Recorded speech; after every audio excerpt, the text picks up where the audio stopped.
एकनाच्या संगे राजू भंगदा कुसंगे नाजदा साधू तैसा ओढाळाची संगी सात्विक नासली क्षणक्षण नाडली समागमी टंकाची संगती सोनेहीन झाले मोलते तुटले दक्षकोडी विषाने पक्वाने गोड कडू झाली कुसंगे केली तैसे पर भावे तुका म्हणे सत्संग हवा कुसंग हा फेरा 84चा.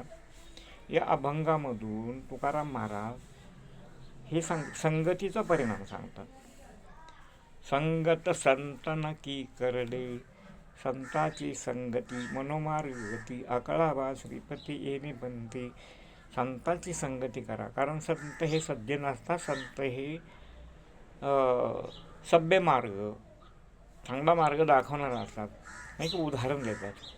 ढेकणाचे संगी हिरा जो भंगला.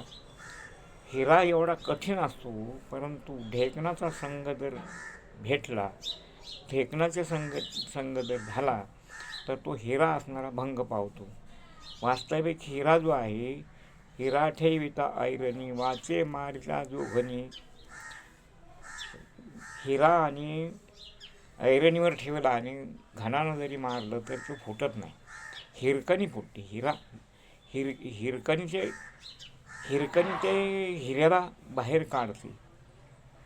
म्हणून संगत जी आहे ही संगत सज्जनाची करायची. आणि ते सज्जन बी कळला पाहिजे ना. सज्जन कोणाला म्हणायचं? भगवंताचं नामचिंतन आत बाहेर आणि तो भगवंताचं चिंतन करतो, ध्यान करतो, जो कोणाचं वाईट चितत नाही, त्याला सज्जन म्हटलं जातं. आणखी दुसरा आणि दृष्टांत देतो. ओढाळाची संगी सात्विक नासली. ओढाळ माणसाच्या संगतीमध्ये तो सात्विक मनुष्य काय होतो, त्यालाही तसलं लोबाडायचं किंवा वाईट असाने सवय लागते. आणखी तिसरा, डंकाची संगती सोनेहीन झाली. म्हणजे डाग जर दिला सोन्याला तर त्याची किंमत कमी होती. म्हणजे डागाचे पैसे, तो डाग दिलेला असतो म्हणून सोनं थोडं कमी भावामध्ये विकलं जाते. किंवा विषाने पक्वाने गोड कडू झाले. पक्वाने गोड आहे, पण त्याच्यात जर विष मिळवलं तर ते विष जे आहे ते विष काय होतं, माणसाला मारक होतं. संगत. मग तुकाराम महाराज काय म्हणतात, भावी तुका म्हणे सत्संग हवा, सत्संग धरा. कुसंग हा फेरा 84चा. 84 येऊनी फिरण्याचं कारण काय, तर संगती किंवा कर्म. अगाकर्मी जे उरावे तेही सुखदुःखी फळावे तया ते भोगावया यावे देह ऐका. म्हणून मरते वेळी भगवंताचं म्हणजे शरीर सोडते वेळी भगवंताचं नामचिंतन केलं तर परतही मनुष्यजन्म मिळतो. पाप पुण्य समान समी तेच पाविले कर्मभूमी. पाप आणि पुण्य समान असेल तर मनुष्याला परत मनुष्यजन्म मिळतो.